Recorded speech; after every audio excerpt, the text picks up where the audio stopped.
नमस्कार, मैं हूं आपके साथ कविता राणा। आज का सऊदी अरब क्या पहले जैसा ताकतवर है? आज का सऊदी अरब क्या पहले जैसा प्रभावशाली है? और आज का सऊदी अरब क्या पहले जैसा कट्टर है?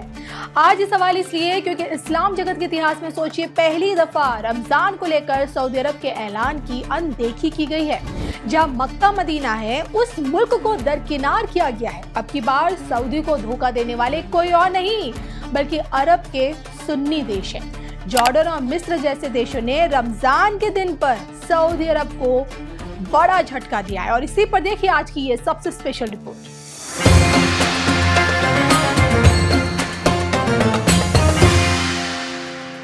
एक सच्चे मुसलमान के लिए सोचिए रमजान की क्या अहमियत है। इसका अंदाजा इसी से लगा लीजिए कि इसी महीने अल्लाह ने पवित्र कुरान को मार्गदर्शन के रूप में प्रकट किया। इंसानों की आत्म संयम के लिए रोजा को इस्लाम के चौथे स्तंभ के रूप में स्थापित किया। यही वो पवित्र समय होता है जब अपने गुनाहों की माफी मांगकर खुद को नरक की अग्नि से बचाया जाता है और जरूरतमंदों के बीच ज़कात और फितरा किया जाता है।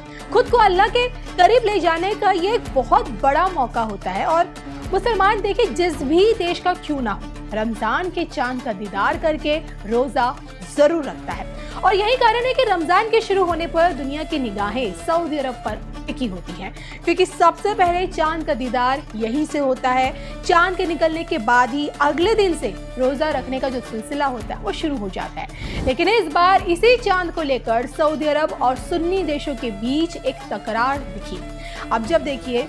अब तक देखिए जो मुस्लिम देश रमजान के चांद को लेकर सऊदी के साथ खड़े नजर आते थे, आज वहीं किनारा करते हुए दिखे हैं।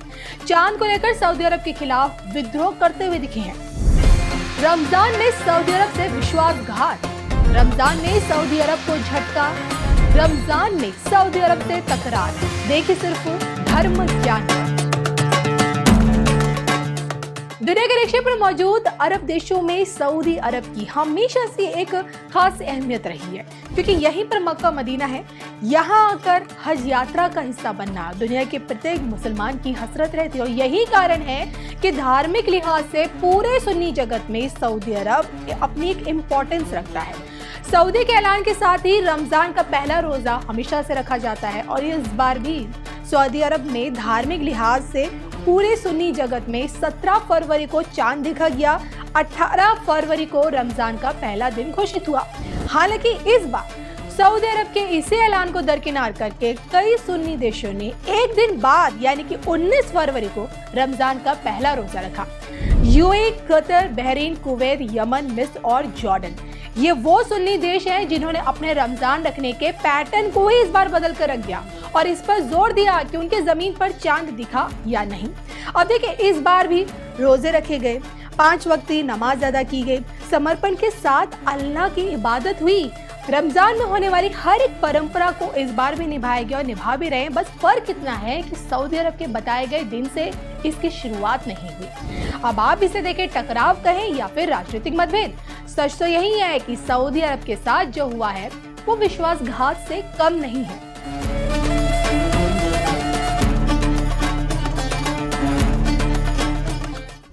साथियों, उत्तर प्रदेश की ये धरती तो श्रम की धरती है, ये सृजन की धरती है। यहां के किसान हो, पशुपालक हो, छोटे लघु उद्यमी हो, बुनकर शिल्पकार हो, ये सभी विरासत और विकास के मंत्र को साकार कर रहे हैं। ऐसे में जब भारत का सामर्थ्य बढ़ता है तो उत्तर प्रदेश के इन सभी साथियों को भी फायदा होता है। साथियों, आप आजकल देख रहे हैं कि दुनिया के प्रति और दुनिया के लोगों के मन में भारत के प्रति कितनी आस्था है, लोग कितने आशावान हैं। दुनिया के अनेक विकसित देश आज भारत के साथ व्यापारिक समझौते कर रहे हैं। एक समय था जब कांग्रेस की सरकार चाहकर भी विकसित देशों के साथ समझौते नहीं कर पाती थी, क्योंकि तब घोटालों के लिए बदनाम कांग्रेस सरकार से समझौते करने में दुनिया को हिचक होती थी। लेकिन आज विकसित देश भारत के साथ जुड़ने के लिए उत्सुक है, क्योंकि उनको भारत के विकास में अपना भविष्य दिखता है। उनको भारत की युवा शक्ति में उम्मीद दिखती है।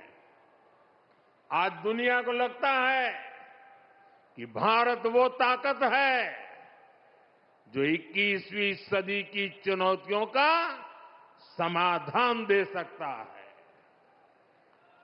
साथियों, बीते वर्षों में भाजपा की सरकार ने जो वैश्विक समझौते किए, उससे लघु और कुटीर उद्योगों से जुड़े लोगों को भी बहुत फायदा होगा। इसका फायदा मेरठ के स्पोर्ट्स का सामान बनाने वालों को होगा। मेरठ की ही कैंची, खुर्जा की क्रॉकरी, मुरादाबाद का पीतल, बागपत का होम फर्निशिंग उद्योग, सहारनपुर की लकड़ी की नक्काशी, लेदर, टेक्सटाइल, ज्वेलरी से जुड़े उद्योग, ऐसे हर लघु और कुटीर उद्योगों को इन समझौतों का बहुत बड़ा लाभ होने वाला है। भाजपा की प्राथमिकता देश के छोटे बड़े शहरों के सामर्थ्य को दुनिया के कोने कोने तक ले जाने का है। यूपी के अलग अलग जिलों की पहचान बढ़ाना है। साथियों, हमारा मेरठ और ये पूरा क्षेत्र लघु उद्योगों का, एमएसएमईज का बहुत बड़ा सेंटर है। इस वर्ष जो केंद्र सरकार का बजट आया, उसमें हमने लघु उद्योगों के लिए 10,000 करोड़ रुपए के विशेष फंड की घोषणा की है। इससे यूपी के एमएसएमईज को लोन मिलना बहुत आसान होने जाएगा। बजट में हमने कपड़ा उद्योग के लिए, बुनकर समाज के लिए महात्मा गांधी ग्राम स्वराज योजना की घोषणा की है।